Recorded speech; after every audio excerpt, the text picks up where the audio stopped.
राजयोग और धन योग यानी कि आपकी कुंडली में क्या ये योग है या नहीं है।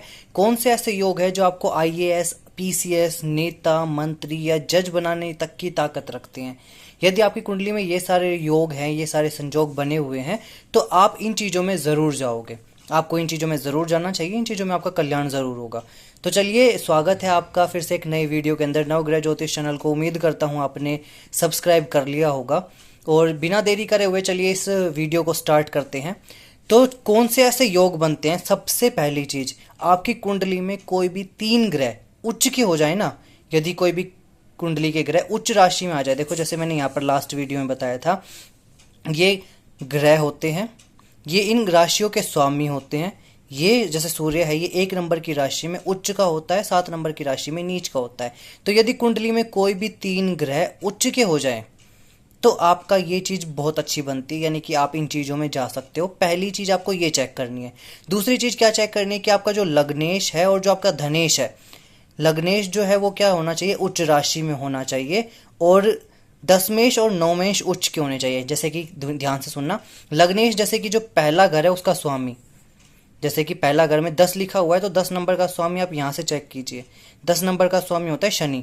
यदि शनि उच्च राशि का है, जैसे कि शनि उच्च होता है 7 नंबर की राशि पे, तो आपको दूसरे पे भी टिक कर देना। जैसे जैसे जो भी मैं पॉइंट बताता जा रहा हूँ कि जैसे पहले पे टिक कर दिया आपने कि आपके भी कोई भी 3 ग्रह उच्च के हैं तो टिक कर दिया। दूसरा आपने क्या देखा कि जो लग्नेश है, यानी कि जैसे कि जो फर्स्ट हाउस का लॉर्ड है, जैसे कि 10 नंबर लिखा हुआ है यहाँ पे, तो 10 नंबर का स्वामी होता है शनि। और शनि क्या है, उच्च होकर बैठा हुआ है, उच्च की राशि में 7 नंबर में बैठा हुआ है, तो वो भी आपने टिक लगा दिया। इसके बाद धनेश चेक करना है। धनेश कौन सा होता है, आपके 2nd हाउस के स्वामी को हम बोलते हैं धनेश। 11 नंबर लिखा हुआ है, 11 नंबर जैसे कि शनि फिर से हो गया, 7 नंबर की राशि में बैठा हुआ है, तो यहाँ पर एक और टिक लगा दिया आपने। फिर क्या करना है आपने, दसमेश और नवमेश। दसमेश यानी कि 10वें घर का स्वामी, नवमेश यानी कि 9वें घर का स्वामी। तो 9वें घर में 6 नंबर की गिनती लिखी हुई है, तो 6 नंबर की गिनती का स्वामी होता है बुध।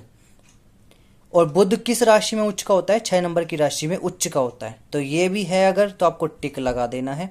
7वें घर का स्वामी कौन होता है, 7वें घर में, सॉरी 10वें घर में लिखा हुआ है 7 नंबर की राशि, यानी कि दशमेश जो है वो आपका 7 नंबर है। जैसे कि 7 नंबर होता है शुक्र का, तो शुक्र यदि 12 नंबर की राशि में है तो वो भी आपको टिक लगा देना है। ये सारी चीज़ें आपने टिक लगा दी, ये चीज़ें आपने देख ली। यदि जितने ज़्यादा आपकी कुंडली में टिक आते जाए उतनी परसेंटेज जो है आपके इन चीज़ों में आने की वो बढ़ जाती है। इसके बाद क्या करना है आपको, आपने चेक करना है कि आपकी कुंडली में गुरु और शनि का कहीं संबंध तो नहीं बना हुआ। कि यानी कि जैसे कि यहाँ पर 10 नंबर लिखा हुआ है, तो 10 नंबर का स्वामी कौन है, शनि है। शनि बैठ जाए गुरु की राशि में, जैसे कि शनि यहाँ पर बैठ जाए 12 नंबर की राशि में, और जो गुरु है वो बैठ जाए यहाँ पर, तो एक दूसरे का संबंध बन गया। या फिर किसी भी कुंडली में, जैसे कि आपकी कुंडली में यदि गुरु और शनि एक साथ बैठ जाएं, तो ऐसा इंसान जज बनने की ताकत रखता है, ऐसा इंसान जज ज़रूर बनता है।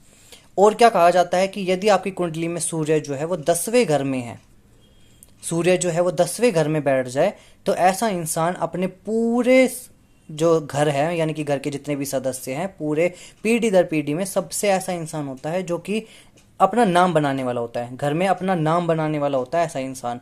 जैसे कि समाज की किसी चीज़ में चला गया तो लोग उसको उसके नाम से जानेंगे, उसको उसकी फैमिली के नाम से नहीं, उसकी फैमिली को उसके नाम से जाना जाएगा।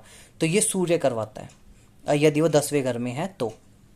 और क्या चीज़ें चेक करनी होती है आपको, आपको नवमेश और दसमेश यदि केंद्र में एक साथ बैठ जाए, नवमेश मैंने बताया अभी ये 9वें घर का स्वामी, दशमेश मैंने बताया आपको 10वें घर का स्वामी। तो यहाँ पर 6 नंबर लिखा हुआ है, जैसे कि बुध हो गया, 7 नंबर लिखा हुआ है तो शुक्र हो गया, तो वो केंद्र में बैठ जाए। केंद्र कौन से होते हैं, पहला, चौथा, 7वां और 10वां। यदि यहाँ पर एक साथ बैठ जाए, जैसे कि बुध और शुक्र, यहाँ पर बुध और शुक्र बैठ जाए तो बहुत अच्छा माना जाएगा, तो वहाँ पर भी आपको एक टिक लगाना है।